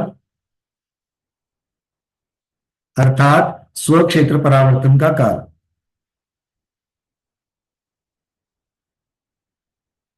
कितना होता है? अनंतानंत सागर वर्ष। कितना होता है? अनंतानंत सागर वर्ष। तो स्वक्षेत्र परावर्तन कितने समय तक चलता है? विचार करो, क्योंकि ये तो सिर्फ क्रम से धारण करना है। इसके बीच में तो आपने, जैसे हमने पहले देखा था, तो जहां पर 6 प्रदेशों की आप अपेक्षा रख रहे हो वहां पर 26 वाला आ गया, तो वो अन्य आयु पूर्ण करके होने तक रुकना पड़ेगा, तब तक तो परावर्तन आगे नहीं जाएगा। आया ना? मतलब बीच बीच में आने वाले जो आयु है उन सबको पकड़ लो, उन सबको जब देखे तो अनंतानंत सागर वर्ष। तो स्वक्षेत्र परावर्तन लंबा चला या आपका द्रव्य परावर्तन लंबा चला? स्वक्षेत्र परावर्तन लंबा चला, है कि नहीं? क्लियर है ये? स्वक्षेत्र परावर्तन क्या क्या बातें हो गई? तो सर्वजगन्य अवगाहना से लेकर के सबसे बड़ी अवगाहना तक हर एक प्रकार के शरीर को धारण करना है। और शरीर की कैसे शरीर को धारण करना है? एक एक प्रदेश क्रम से बढ़ाते बढ़ाते धारण करना है। इसके बीच में अगर कोई भी दूसरा धारण करो तो वो समय तो गिना जाएगा, काउंट नहीं गिना जाएगा। क्लियर? मतलब अगर किसी को कोड़े मारने का बताया जाए, कितने कोड़े मारने हैं, कितने कोड़े मारने हैं, तो ये बोले 100 कोड़े मारने हैं। कितने मारने हैं? 100 कोड़े मारने हैं। तो किसी ने सोचा 100 कोड़े तो 1 घंटे में पूरे हो जाएंगे, 1 सेकंड को एक मारा तो भी 2 घंटे में पूरे हो जाएंगे, हाँ या ना? पर इसमें उन्होंने एक कंडीशन लगा दी कि जितने कोड़े पीठ पर पड़ेंगे उतने ही हम काउंट करेंगे।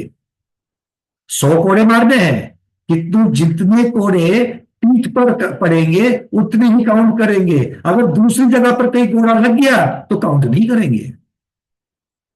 अब बोलो 100 कोड़े खत्म होने के लिए 2 घंटे लगेंगे या 20 घंटे लगेंगे? क्यों? क्योंकि बीच में कभी पांव पर भी लग रहा है, हाथ पे भी लग रहा है, तो समय तो जा रहा है उसमें, बट काउंटिंग नहीं कर रहे कोड़ों की। बात समझ में आ गई? जिनको ये समझ में नहीं आता, ये बहुत अच्छा उदाहरण आप लोग समझ सकते हो। 100 कोड़े मारने हैं तो गिनेंगे तो 100, किंतु समय कितना लगेगा? बीच में दूसरी जगह लग गया तो वो समय वो काउंट नहीं होगा। मतलब समय 100 कोड़ों से भी ज्यादा कोड़े पड़ेंगे और समय ज्यादा लगेगा। ठीक है, चलिए अब थोड़ा सा आगे बढ़ करके आपको एक अवगाहना का जो यंत्र था हमारा, उस अवगाहना के यंत्र की थोड़ी सी रिवीजन कर लेते हैं, जो हमने जीव समाज की थी। तो उससे भी एक आइडिया बनती है कि भाई कितने प्रकार के शरीर हमको धारण करने हैं। असंख्यात शरीर तो धारण करने हैं, किंतु उस असंख्यात के बीच के 64 पड़ाव बताए जा रहे हैं।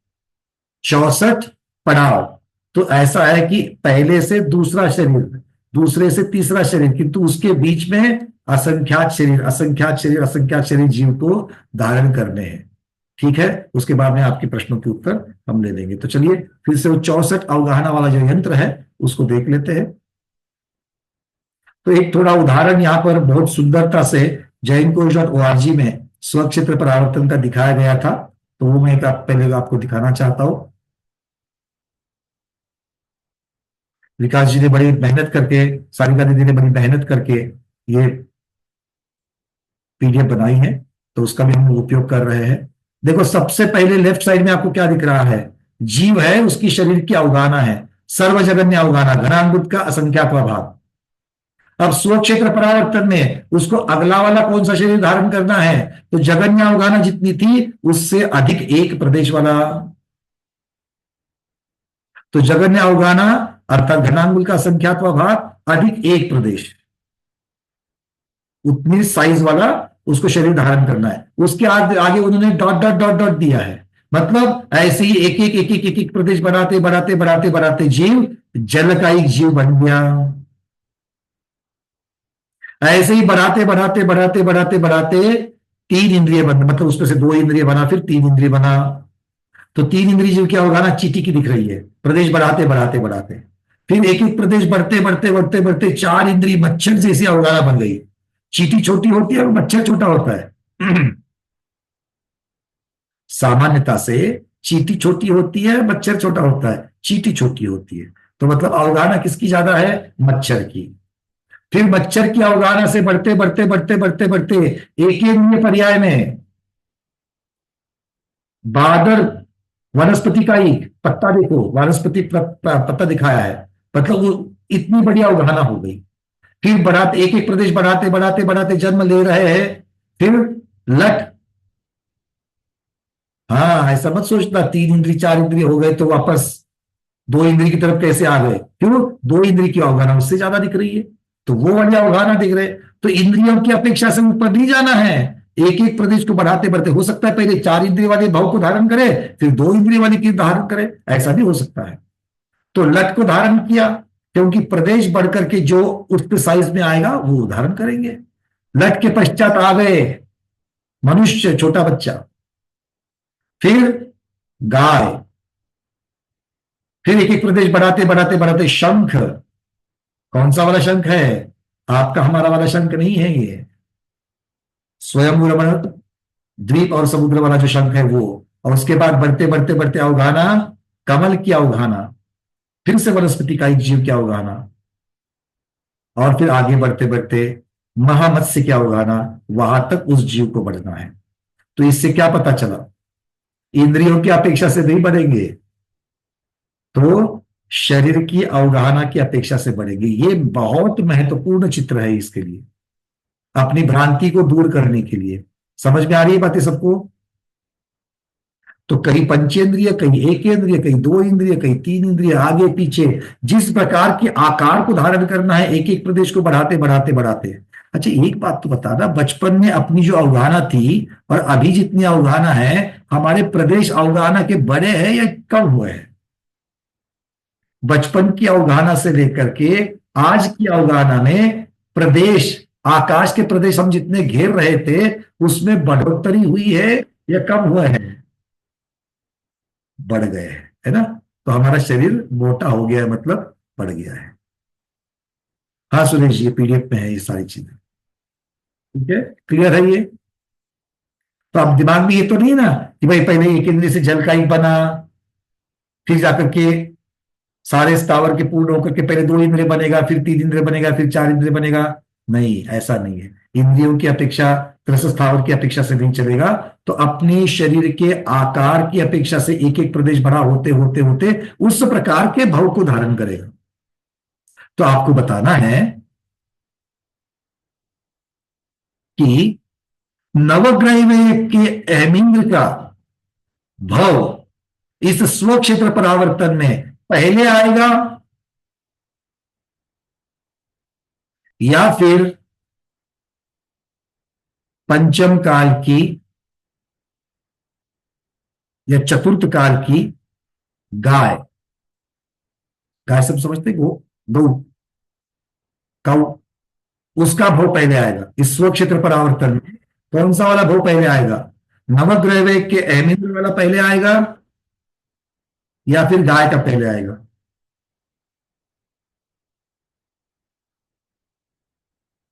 कौन बताएगा? निर्मल छाबड़ा जी बताइए। अहमिंद्र का पहले आएगा। अच्छा सर, उनकी बहुत 1.5 बढ़िया। हाथ की चाहिए। पहले क्यों आएगा? उनकी 1.5 हाथ की ऊंचाई होती है। अहमिंद्र की ऊंचाई कम है और गाय की हाँ ज्यादा है, तो ये अवगाहना ज्यादा है, तो जिसकी अवगाहना ज्यादा है उसका भाव आगे आगे आगे आएगा। समझ में आ गई बात? और ये इसीलिए बताया, गाय की आयु कितनी है? आयु तो कम है। कुछ वर्षों की है ना, कुछ वर्ष। हाँ तो ये भाव आगे है, और अहमिंद्र की आयु सागरों में है। तो कम अवगाहना जब धारण करी थी तो सागरों की आयु पूर्ण करने के पश्चात अगला भाव, वहां पर अपेक्षा रखी थी कि एक प्रदेश बढ़ जाए, पर आगे वाले जब लिया तब भव तो धारण कर दिया गाय का, किंतु आयु कम है। तो प्रत्येक भव की आयु कम ज्यादा कम ज्यादा कम ज्यादा मिलेगी, इसको भी हमको चिंतन में लाना है। ये सामायिक की खुराक दे रहे हैं हम आपको। सामायिक में चिंतन में बैठो तो दिमाग में 64 अवगाहना वाला यंत्र लाना, या ये स्व क्षेत्र परावर्तन लाना, जो आपने और हमने कई बार पूरा किया है। क्लियर है? चलिए अब चलते थोड़ा सा 64 अवगाहना यंत्र की तरफ, फिर आपके प्रश्नों को लूंगा। प्रश्नों को आप संभाल कर रखिए, पहले 64 अवगाहना का यंत्र देख लेते हैं।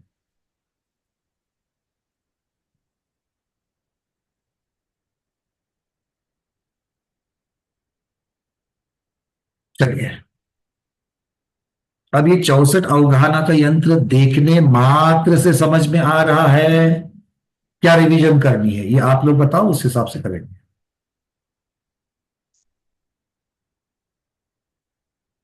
देखने से कुछ नहीं समझ में आता। ऐसा कुछ भी समझ में नहीं आ रहा है। ठीक है, चलिए बहुत बढ़िया। तो निर्मल छाबड़ा जी को आपका प्रतिनिधि मानते हुए हम चलते हैं फिर से जीव समास प्रवृत्तना की 3-4 स्लाइड्स है, उन स्लाइड्स का रिवीजन कर लेते हैं।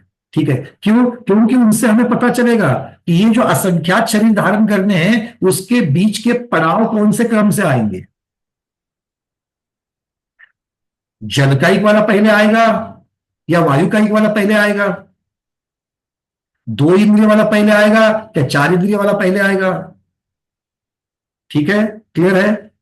चलिए देख लेते हैं।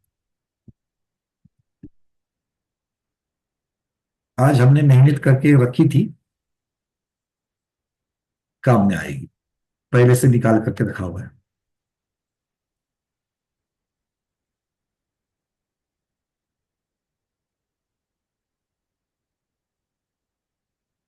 चलिए, अब आपके सामने 3 कोष्टक है, 3 कोष्टक दिखाई दे रहे हैं। जो लोग नहीं थे, जीव समास के समय में नहीं थे, कोई बात नहीं, आपके लिए आज अच्छी बात है कि आज यहां पर रिवीजन हो रही, तो आप लोग समझ पाओगे। ठीक है, तो देखो, तो 3 कोष्टक दिख रहे हैं आप सब लोगों को।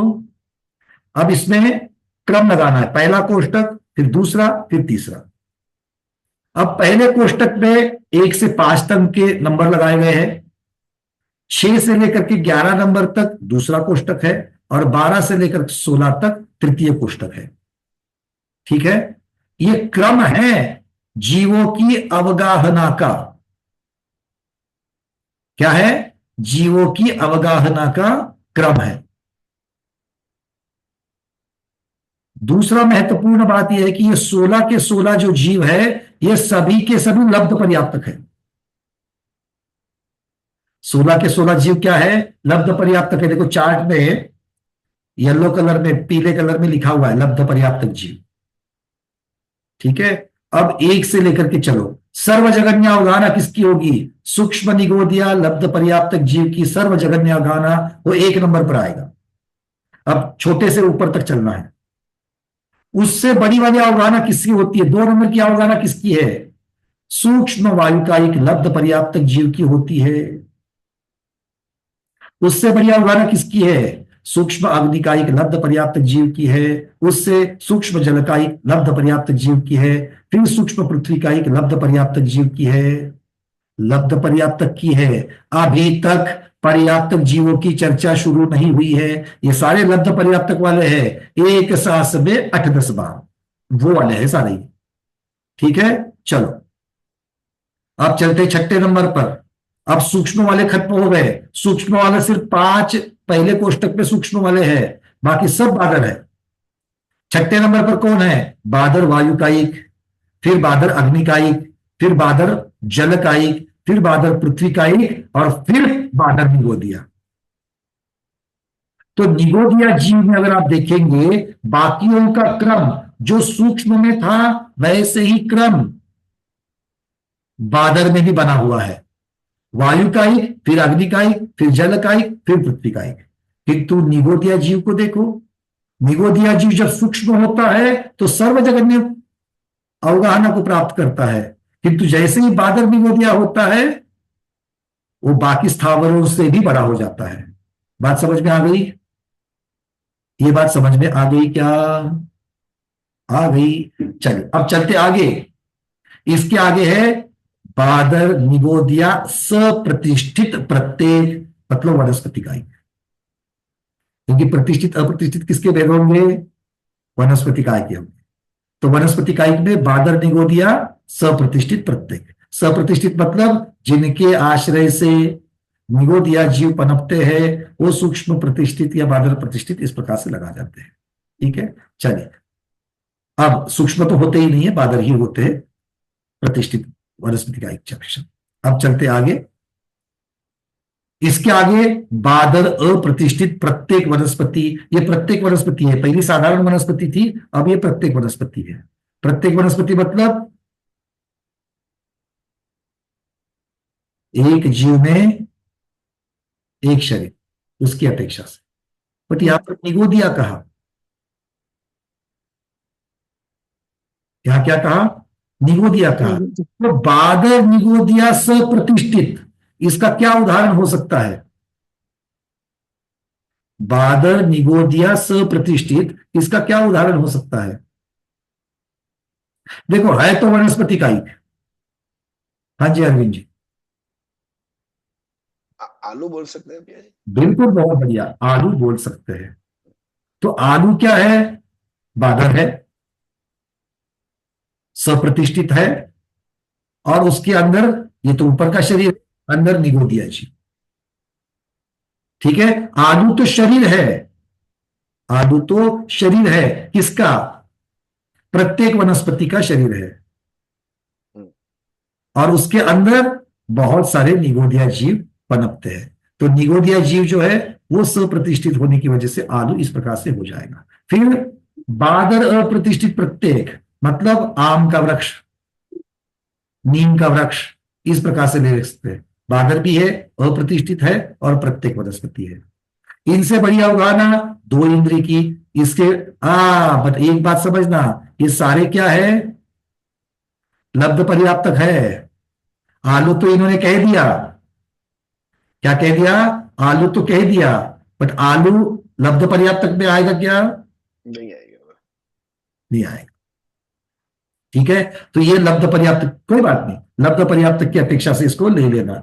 तो आगे बढ़कर के दो इंद्रिय, तीन इंद्रिय, चतुरेंद्रिय, पंचेंद्रिय, लब्ध पर्याप्तक जीव जो एक श्वास में 8-10 बार में मरने वाले हैं, तो उनकी अवगाहना उतनी ही रहेगी, वो बड़े हो ही नहीं पाएंगे। तो ये उतनी अवगाहना लेकर के जो चल रहे हैं, ये 16 जीव क्रम से लगाए हैं, एक से दूसरा बड़ा, दूसरे से अगला बड़ा, किंतु इनके बीच में एक एक प्रदेश का फर्क नहीं है, बहुत सारे प्रदेशों का फर्क है। तो फिर जन्म कैसे लेना है? सूक्ष्म निगोदिया 5 प्रदेश वाला होता है, और सूक्ष्म वायु का एक लब्ध पर्याप्तक 10 वाला होता है। तो क्या होगा? 5 से लेकर 9 तक सूक्ष्म निगोदिया वाला ही चलता रहेगा क्रम, और फिर आएंगे सूक्ष्म वायु का एक वाले 10 प्रदेश वाले। तो इस प्रकार से बीच बीच वाले जो है वो गैप जो है उनको भरते जाना। ठीक है, चलो, तो ये सबको समझ में आ गया 16 का कोष्टक। अब ये जो 16 है, इसमें से पहले 11 को देख लो। 16 में से पहले 11, इन 11 को 3 कोष्टकों में डिवाइड करना है। कैसे करना है देख लेते हैं, इस प्रकार से दिख रहा है। 16 जीव समासों में से आदि के 11 की 3 श्रेणियां करें। तीन तीन श्रेणियां कौन सी हो जाएगी? तो देख लो यहां पर सूक्ष्म निगोदिया, सूक्ष्म वायुकाई, सूक्ष्म अग्निकाई, मतलब पहले 5 जो है, पहले 5 की 3 श्रेणियां बनाई और फिर अगले 6 की 3 श्रेणियां बनी, मतलब 11 की 3-3 श्रेणियां बनी की बनी। 3 श्रेणियां मतलब 3-3 कैटेगरीज। कुसुम निधि कलकत्ता, क्लियर?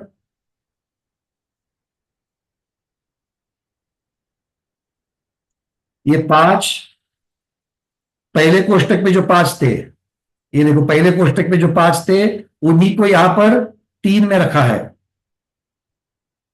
पहले दूसरे कोष्टक में जो 6 थे उन्हीं को यहां पर दूसरे पे यहां पर 3 में रखा है।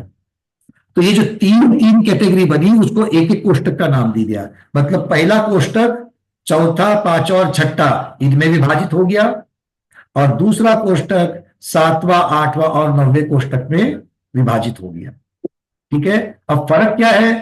फर्क यह है कि पहले लब्ध पर्याप्तक थे, अब यहां पर उन्हीं की पर्याप्तक कैटेगरी ली गई है। कौन सी वाली? सबसे पहले निर्वृत्त पर्याप्त की अवस्था ली गई है, क्योंकि निर्वृत्त पर्याप्तक जो है वही तो आगे चल करके पर्याप्तक बनेगा। तो एक थे लब्ध पर्याप्तक, ये है पर्याप्तक, किंतु पर्याप्तक की पहली अवस्था निर्वृत्त पर्याप्तक। तो इनमें अगर क्रम लगेगा तो कैसे लगेगा?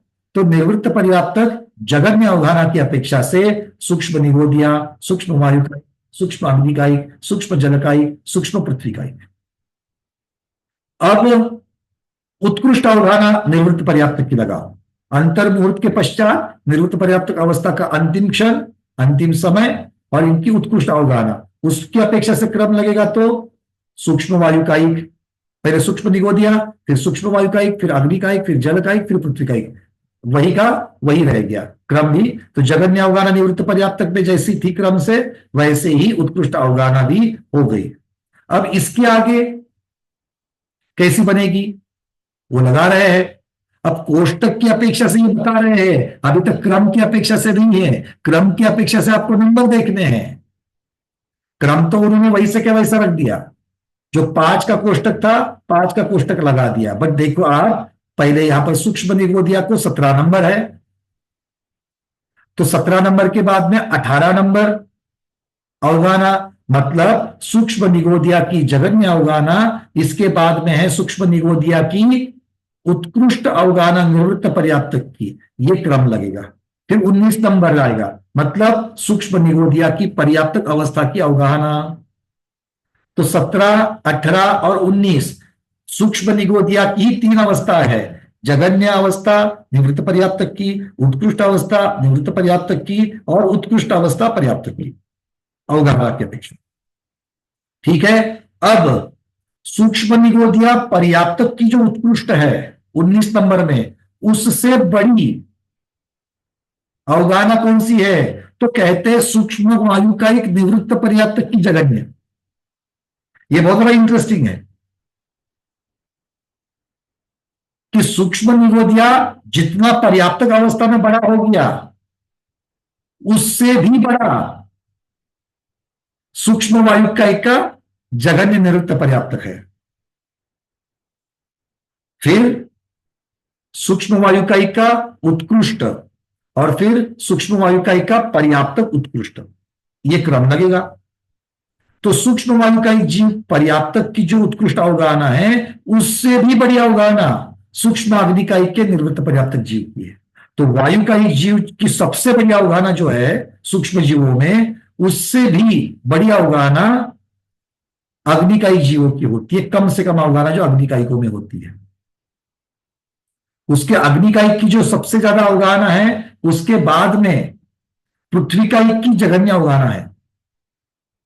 फिर पृथ्वीकाई की सबसे ज्यादा अवगाहना जितनी है सूक्ष्म पृथ्वीकाई की, सारा वर्णन सूक्ष्म का चल रहा था, सूक्ष्म पृथ्वीकाई की जो उत्कृष्ट अवगाहना है, उससे बड़ी अवगाहना किसकी है? 32 नंबर में चले जाओ, बादर वायुकाई की है। अब सूक्ष्म के बादर बन गए। फिर बादर वायुकाई 33 नंबर में चले जाओ, बादर वायुकाई निवृत्त पर्याप्तक जीव की उत्कृष्ट अवगाहना। फिर बादर वायुकाई पर्याप्तक जीव की उत्कृष्ट अवगाहना। तो बादर वायुकाई जीव जितना बड़ा हो सकता है पर्याप्त अवस्था में, उससे भी बड़ी अवगाहना बादल अग्निकायिक की निवृत्त पर्याप्त अवस्था की जगन्य है। मतलब जब अग्निकायिक जीव निवृत्त पर्याप्त अवस्था में होता है और जब उसकी छोटी से छोटी अवगाहना होती है, उससे भी छोटी अवगाहना पर्याप्तक वायुकायिक की जीव की। ये बहुत सोचने वाली बात है। मतलब वायुकायिक जीव जितने बड़े हो सकते हैं, उससे भी अग्निकायिक जीव बहुत बड़े बड़े होंगे। और अग्निकायिक जीवों से जलकायिक बड़े, जलकायिकों से पृथ्वीकायिक बड़े, और पृथ्वीकायिकों से बादर निगोदिया।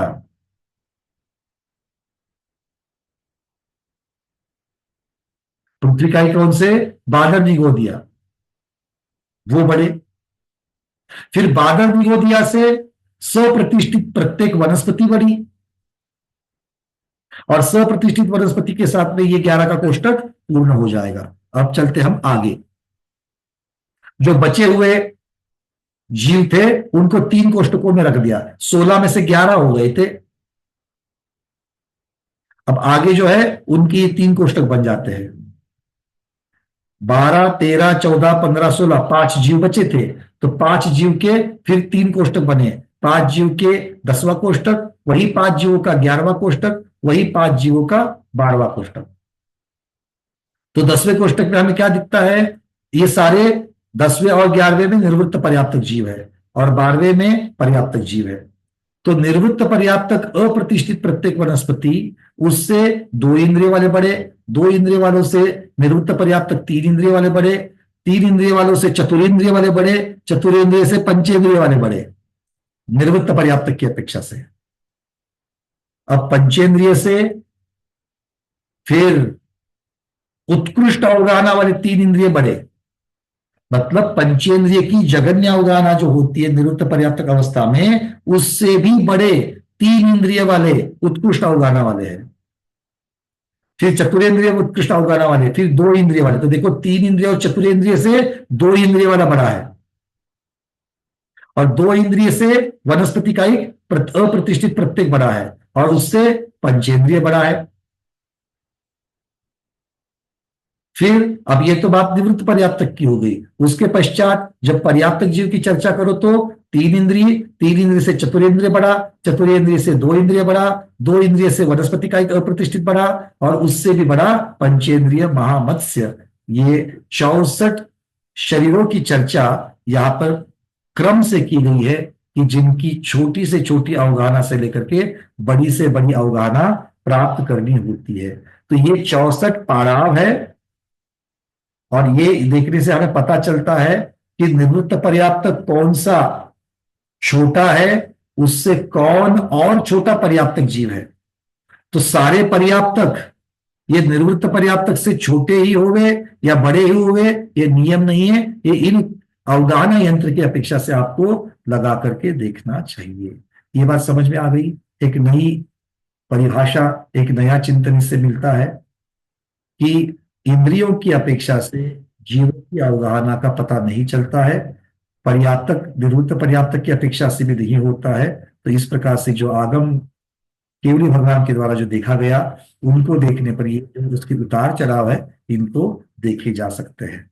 तो ये 64 पड़ाव है, इसके बीच में असंख्यात असंख्यात शरीर हमको धारण करने हैं, और ये जब पूरे हो जाएंगे तब जाकर के स्व क्षेत्र परावर्तन पूरा होगा, अनंत सागर वर्ष का। ठीक है, तो हम लोगों ने और आप लोगों ने हर एक प्रकार की अवगाहना को धारण किया है। तो आप और हम महामत्स्य भी बने हैं कि नहीं बने हैं?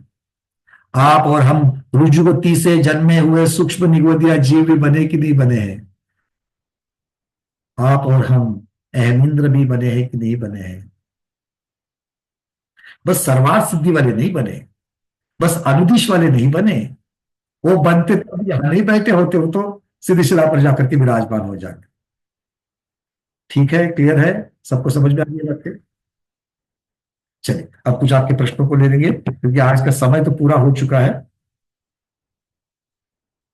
1, 2, 3 4 4 प्रश्न मेरे पास आया। अब यहाँ पे हार्ड रेज नहीं करना, जिसके भी इसके अलावा होंगे। अच्छा 5 आ गया, 5 को ले लेंगे, 5 प्रश्नों को लेंगे। अगर भी समय ज्यादा हो गया, बाकी लोग जो है वो कृपया व्हाट्सएप पर भेजना। कुसुम दीदी कलकत्ता जल्दी से।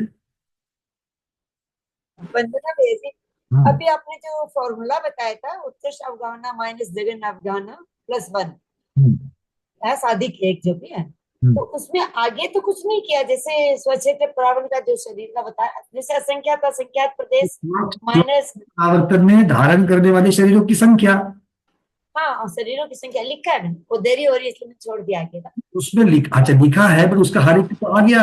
अंत में हम लोगों ने उसको सिंप्लीफाई कर दिया ना, असंख्यात अधिक असंख्यात असंख्यात अधिक असंख्यात, तो उसका उत्तर असंख्यात असंख्यात ही आएगा। नहीं नहीं, इनमें मेरे कहने का मतलब इसमें साधिक 1 तो नहीं किया ना।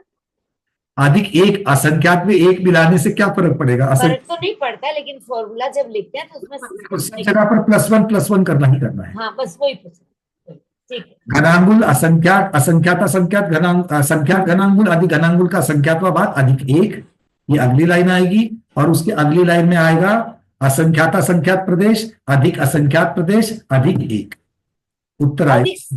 अधिक संख्यात प्रदेश है ना, असंख्यात कैसे? प्रदेश असंख्यात असंख्यात प्रदेश माइनस घनांगुल का असंख्यात यानी संख्यात, नहीं, असंख्यात भाग यानी नहीं असंख्यात। घनांगुल का असंख्यातवा भाग जब होता है उस असंख्यात ही होगा, असंख्यात ही होते। क्यों? उच्चांगुल में ही असंख्यात आ जाते हैं, इसीलिए वो गलत लिखा, तो मेरे को क्लियर करना था कि भूल लग रही थी। तो उसको असंख्यात कर देना, उसमें संख्यात क्या तो सिर्फ पहले संख्यात घनांगुल किया था, महामत से क्या होगा ना क्या अपेक्षा। संख्यात घनांगुल अधिक घनांगुल का संख्यात्वा भाग अधिक 1, ये पहली लाइन दूसरी लाइन आ गई। चलिए दीपा दीदी आपका प्रश्न नहीं है? चलो हाँ, अच्छा हो गया, निकाल लो आपका। अंजलि दीदी। वंदना, एक पूछना था मुझे कि जैसे हमने कोष्टक बनाया था उसमें निवृत्त पर्याप्तक की जघन्य अवगाहना और उत्कृष्ट अवगाहना ली, तो पर्याप्तक जीव की डायरेक्ट उत्कृष्ट अवगाहना क्यों ली हमने, वहां पे जघन्य अवगाहना क्यों नहीं ली? क्योंकि पर्याप्तक में जो जीव होगा वो बढ़ते बढ़ते बढ़ते, अवगाहना किसके साथ संबंध आप लगाओगे? जैसे हम और आप जब पर्याप्तक हो गए, माता के गर्भ में ही पर्याप्तक हो गए, 48 मिनट के अंदर ही पर्याप्तक हो गए, तो पर्याप्तक होकर के वो अवगाहना लेंगे, जघन्य वाली वो अवगाहना लेंगे। उससे अच्छा है तो अभी की जो पूरे एक भाव में जितनी पूरी की पूरी अवगाहना होगी उसके साथ कंपेयर करेंगे ना अगले वाले, है ना? उत्कृष्ट अवगाहना लेकर के उसके साथ कंपेयर किया है। चलिए डॉक्टर महिला दीदी, अंतिम प्रश्न। मैं पूछ रही थी कि जो लब्ध पर्याप्तक जीव था पहले, तो उसकी जितने प्रदेश थे उसके, तो उतने प्रदेशों में उसको बार बार जन्म लेना पड़ेगा ना। उतने 1 5 का है तो फिर 6 में भी उसी में जन्म होना है, फिर 7 में भी उसमें, उसकी जितनी अवगाहना है और उसकी जितनी आयु है उतना पहले पूरा करना पड़ेगा, फिर वो दूसरे में जाएगा ना। वो पर क्षेत्र का है, वो स्व क्षेत्र में नहीं है। अच्छा कोई बात नहीं, पर स्व क्षेत्र में भी जैसे कि एक सूक्ष्म निगोदिया जीव ने जगह घेरी उतनी। अच्छा वो स्व क्षेत्र में एक ही अवगाहना, अपने शरीर की अवगाहना पूरी कर दी तो वो पात्रता पूरी हो गई। अब एक प्रदेश जोड़ करके आगे जाना है उसमें भोग वाला कोई प्रश्न नहीं, वो पर क्षेत्र में आए। ये अच्छी बात है, आपका अगला वाला बेस रही है, बट अभी वो चर्चा आगे आएगी। अर्चना दीदी अंतिम प्रश्न। दीपा दीदी का प्रश्न कट हो गया इसलिए आपका घुस गया बीच में। चलो भैया जी, ये सिर्फ एक जीव के बारे में अभी चालू बताया ना, एक जीव का एक एक प्रदेश बढ़ता हुआ, तो उसने अनंतानंत सागर काल लगा के एक क्षेत्र परिवर्तन किया। सिर्फ एक जीव की, अभी नाना जीव का नहीं आया। अभी तक क्षेत्र परावर्तन पूरा नहीं हुआ, क्षेत्र परावर्तन का एक ही भाग पूरा हुआ, स्व क्षेत्र परावर्तन। हाँ अभी मतलब ये एक जीव का है ना, नाना जीव का नहीं है ना, ये पूछ रही हूँ। एक ही जीव के पे, क्योंकि हम उदाहरण जब एक परावर्तन का लेते तो एक जीव के ही 5 परावर्तन देखे। अच्छा ठीक है, चलिए तो आज के स्वाध्याय में इतना ही। 1 मिनट भैया, हाँ 1 सेकंड में बोल। हाँ। वो अपने पहले ये 97, 98, 99 ये गाथाएं जो की थी जीवकांत जी की, हाँ। और 64 अवगाहना इंद्र जो आलाप सब लिखा था हम लोगों ने, बिल्कुल वही वो स्वक्षेत्र परावर्तन का ही है ना सर? बिल्कुल ये है 97, 98, 99 और 100, ये जो 4 100 विविध अवगाहना की जो स्वामी वो किया हुआ है सारा, इसलिए मैंने सोचा वो ये। हाँ बिल्कुल, और इसमें तो और आगे चल करके अभी बहुत गणित किया था कि उन सबका गुणकार कितना होता है, कई पर गुणकार किया हुआ है। बहुत बड़ा गणित किया था हम सब लोगों ने, और सभी तब आप लोगों ने हाँ बोला था कि आपको सबके समझ में आया है। बहुत अच्छे से किया हुआ है। हाँ, अगर झलक देखनी है उसकी किसी को तो जरूर जाकर के जीव समाज की इतनी सुंदर पीडीएफ बनी है। एक मिनट शेयर कर रहा हूं यहां से। सब किया हुआ है, 3 श्रेणियां वगैरह सब की। बिल्कुल, ये इस प्रकार से देखो, ये सूक्ष्म निगोदिया की अवगाहना, उसकी आवली का संख्यात्मक अभाव प्रमाण, ये उदाहरण करके फिर आगे बढ़ते हुए ये सारे अवगाहना के प्रमाण, उनके गुणकार कितने हैं, ये 64 के 64 लेकर के लिए थे हम लोगों ने कि ये 64 है, तो बीच बीच में से 1 से 5 जो जीव है उनकी अवगाहना कौन सी कैसे कैसे बढ़ती जाती है, फिर आगे 6 से लेकर 17 तक कैसे बढ़ती है, 52 से लेकर 64 तक कैसे बढ़ती है, तो उनमें बढ़ने का प्रमाण जो है उतनी सूक्ष्मता में, गहराई में, और ये इस प्रकार के गणित किए थे, समझ लेना। और ये बड़े सिंपल है, देख करके कोई घबराना नहीं। अगर आप इसकी वीडियो देखोगे ना तो एक एक चार्ट यहां पर जो दिख रहा है वो 2-2 दिन चला है, इसको जरूर पढ़ लेना। और बड़ा सिंपल है, एक बार समझ में आ गया तो सारा समझ में आ जाता है। ठीक है, चलिए।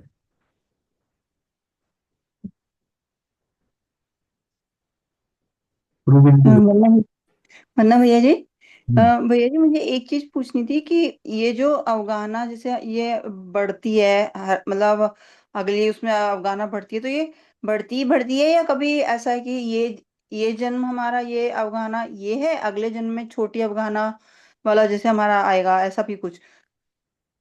अभी अवगाहना बढ़ती जाएगी कि नहीं जाएगी, एक एक प्रदेश बढ़ेगा तो? हाँ नहीं, बढ़ती जाएगी, लेकिन जैसे कोई कारण हो जिसकी वजह से हमारा अगला जन्म जो है वो अवगाहना छोटी वाला हो सकता है। इसीलिए तो वो गणित में लिया नहीं जाएगा, वो समय में चला जाएगा, काल तो उसका कैलकुलेट होगा, काउंटिंग में नहीं आएगा। अच्छा, तो जैसे हम बोलते हैं सिद्ध परमेष्टि भगवान, हम सिद्ध परमेष्टि भगवान तक जैसे अगर जाना चाह रहे हैं, हम सिद्ध शिला पर जाना चाहते हैं, तो वो उसका मतलब क्या, हमको अवगाहना बढ़ते बढ़ते वहां तक जाना होता है या घटा के जाना है, वहां तक पहुंचना होता है? एक बात तो ये है कि सिद्धशिला आएगी नहीं इन सब चीजों में, सिद्ध भगवान आएंगे नहीं इस जीवों में, संसारी जीव का वर्णन चल रहा है, और वो भी मिथ्या दृष्टि की अपेक्षा से मुख्यता से चल रहा है, क्योंकि सम्यक दृष्टि का तो क्षेत्र परावर्तन पूरा हो ही नहीं सकता है। सम्यक दृष्टि के पास मोक्ष जाने के लिए जितना काल है उससे बहुत बड़ा काल है ये क्षेत्र परावर्तन का, इसलिए सम्यक दृष्टि वाली कोई चर्चा नहीं है यहाँ पर। इसलिए तो हमने अनुदिश और अनुत्तर का कोई नाम ही नहीं निकाला, नवग्रह तक की बातें करी। ठीक है, तो हमको अवगाहना जो है, शरीर की जो अवगाहना है वो कहां से कहां तक लेके जानी है, सूक्ष्म निगोदिया जीव से लेकर के महामत्स्य तक लेके जानी है, इसके पश्चात कोई भी अवगाहना नहीं है। ठीक है, ठीक है, हाँ जी भैया जी। चलिए, आज के स्वाध्याय में इतना ही। आज के स्वाध्याय को गुरुओं के श्री चरणों में बारंबार नमोस्तु वंदामि इच्छा करते हुए यही पर समापन करते हैं। जैनम जयतु शासनम, जैनम जयतु शासनम, जैनम जयतु शासनम।